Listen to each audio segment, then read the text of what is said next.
Hi viewers, welcome to our channel. తెలంగాణలో phone tapping వ్యవహారం ఒక కుదిపిన విషయం మనందరికీ తెలిసింది. అయితే గత కొంతకాలం నుంచి ఇది కాస్త సైలెంట్ అయింది. అయితే ఇప్పుడు మరోమారు ఇది తెరపైకి రావడం చూస్తున్నాం. అయితే ఈ కేసులో కస్టడీలో ఉన్న రాధాకిషన్ రావు గారు తన వాంగ్మూలాన్ని ఇచ్చారు అని చెప్పేసి అంటున్నారు. మరి ఆ వాంగ్మూలంలో ఏముంది, సో ఆయన ఏం చెప్పాలనుకుంటున్నారు? సో ఇదే అంశం డిస్కస్ చేయడానికి ప్రజెంట్ మనతో పాటు సీనియర్ జర్నలిస్ట్ జయదేవ్ గారు ఉన్నారు. వారితో ఒకసారి డిస్కస్ చేద్దాం. సార్ నమస్కారం. సార్ నమస్తే అండి. సార్, రాధాకిషన్ రావు గారు మరి ఆయన తన వాంగ్మూలాన్ని ఇచ్చారు ఈ ఫోన్ ట్యాపింగ్ వ్యవహారంలో అంటున్నారు. మరి ఆయన ఏం చెప్పారు? ఆ వాంగ్మూలంలో ఏముంది సార్ అసలు? ఫోన్ ట్యాపింగ్ వ్యవహారము ఆల్మోస్ట్ ఆల్ డిసెంబర్ 4వ తేదీ నుండి చాలా జిమ్మిక్కులు అవి ఇవి ప్లే చేస్తూ వచ్చింది. అవన్నీ కూడా బయటపడ్డాయి, మనం చూసాం ప్రణీత్ రావు గారు అంశం మీద. ఇప్పుడు డీసీపీగా ఉన్న రాధాకృష్ణ గారు కూడా తను సుమారుగా 6 పేజీల వాంగ్మూలం ఇచ్చారంట.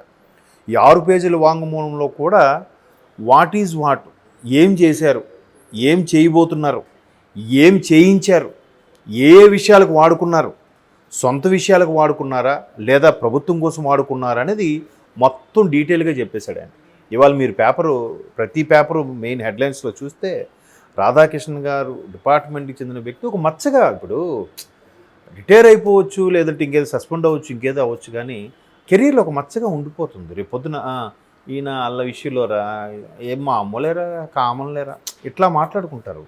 కానీ ఇప్పుడు అటువంటి రాధాకృష్ణ గారు లాంటి వ్యక్తి కూడా ఎటువంటి ఒత్తిళ్లకు లోబడి పని చేయాల్సి వచ్చిందో మనం ఎంతసేపు అబ్బాయి వీళ్ళు ఎందుకు కక్కుర్తిపడ్డారో లేదంటే వేరే దేనికో ఆశపడి ఇలా చేశారా అనేస్తాం సింపుల్గా. బట్ ఆ స్థాయిలో ఉండే వ్యక్తికి ఎంత ప్రెజర్ వచ్చిందో, ఎటువంటి తప్పించుకోలేని పరిస్థితుల్లో ఇటువంటి ఉచ్చులో బిగుసుకున్నారో, ఎటొచ్చి అటు తిరిగి డిపార్ట్మెంట్ మీద పడతారు.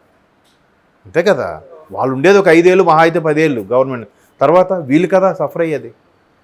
సో ఈ రాధాకృష్ణ గారు ఓపెన్గా అన్నీ ఒకనొకటి చెప్తుంటే చాలా విస్తుపోయే అంశాలు మనం ఆయన వాంగ్మూలంలో ఉన్నాయి. ఏంటంటే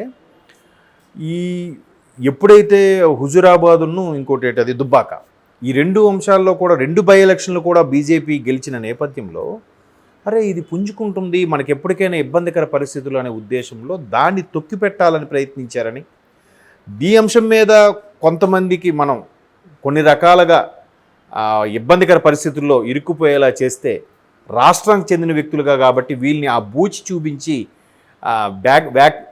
బ్లాక్మెయిల్ చేయొచ్చు లేదా వెనక్కి లాగొచ్చు అనే ఉద్దేశంతోనూ చాలా ప్రయత్నాలు అయితే చేశారట.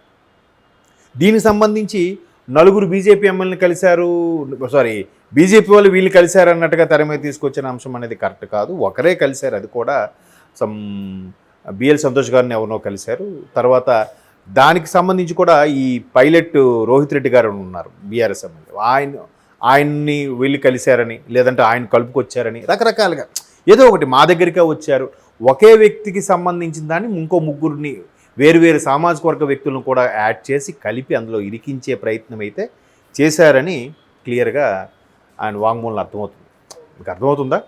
అంటే ఎలాగో వీళ్ళే మా దగ్గరికి వచ్చారు, మమ్మల్ని కలపాలని చూస్తున్నారు, వాళ్ళు అప్రూవర్గా మారి లేదంటే మా పార్టీలోకి రావడానికి ఇష్టపడుతున్నారు, మాకే సపోర్టివ్గా ఉన్నారు అని వీళ్ళకి ఏదో జస్ట్ మాట్లాడించేలా చేసి దాన్ని అంతకుముందు ఒక ప్రముఖ వ్యక్తికి కూడా ఇలాగే ఓటుకు నోటు అంశం మీద ఇరికించారనేది కూడా మనం చూసాం. మేబీ ఇలాంటి స్కెచ్ అయి ఉండొచ్చు, అది కూడా, అది వేరే సబ్జెక్టు. సో అట్లా చేశారని అయితే ఏదైతే దీని మీద ఒక స్పెషల్గా ఇలా చేసి దానికి ఫ్యూచర్లో మనకి ఏవైనా వీళ్ళు కేంద్రం వాళ్ళు అరెస్ట్ చేస్తే లిక్కర్ స్కామ్కి సంబంధించి కానీ ఎవరినైనా దేనికైనా అరెస్ట్ చేస్తే దానికి తాయిలాలుగా ఇప్పుడు చూడండి, పాకిస్తాన్లో ఒక మన బార్డర్ సైనికులు ఒకటి దొరికిపోయాడు అనుకోని వెంటనే మీ వాడిని ఒకటి విడిపిస్తే మా వాడిని ఒకటి విడిపిస్తాం, మీ వాడిని ఒకటి ఫ్రీ చేస్తే మా వాడిని చేసి గతంలో ఇట్లాగే జరిగేవి కాంగ్రెస్ వయంలో ఇంకా 80s వాటిలో.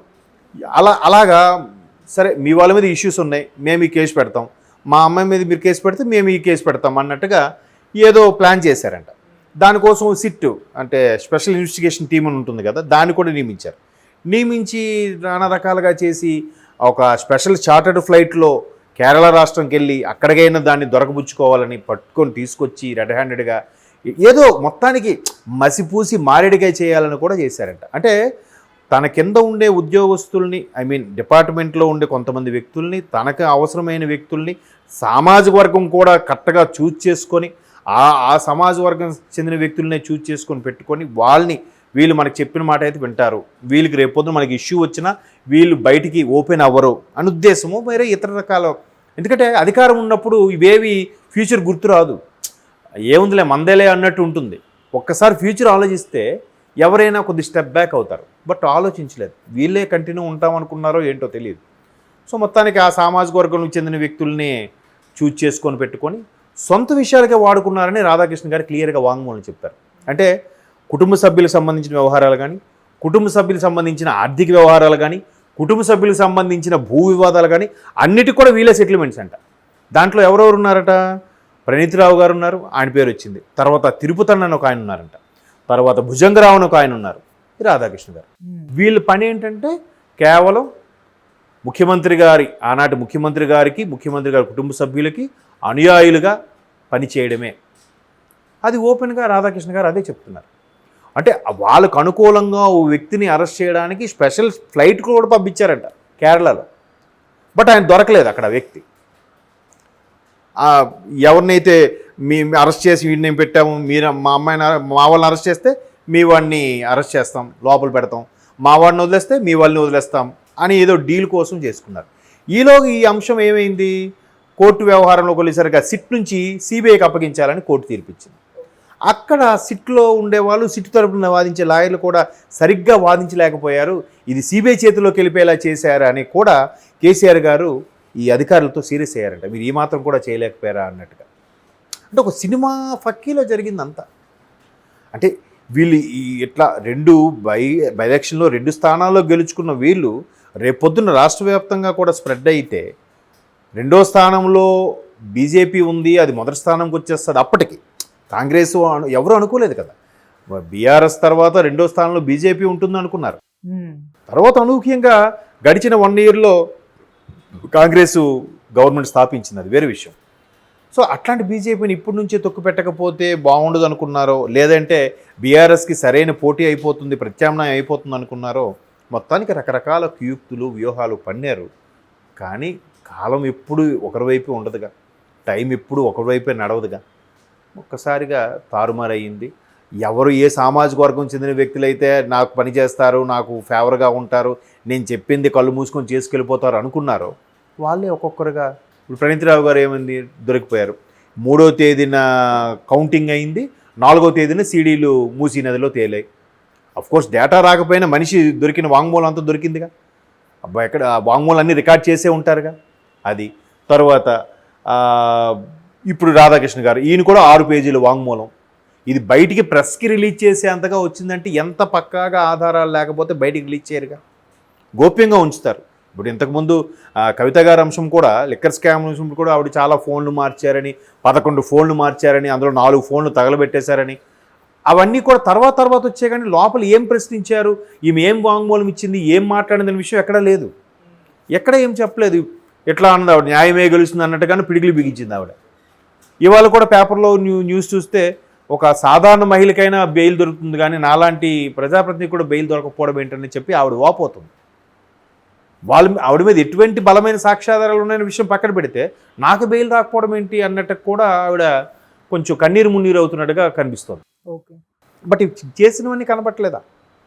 సో అట్లాగా ఒక్కొక్కటిగా ఇంతకుముందు కూడా న్యూస్లో చూశాను, ఈడీకి ఈ వ్యవహారం, కవిత గారి వ్యవహారం అంతా కూడా కేసీఆర్ గారికి తెలుసు అన్నట్టుగా కూడా ఈడీ ఒకటి ప్రకటనలో రిలీజ్ చేసింది.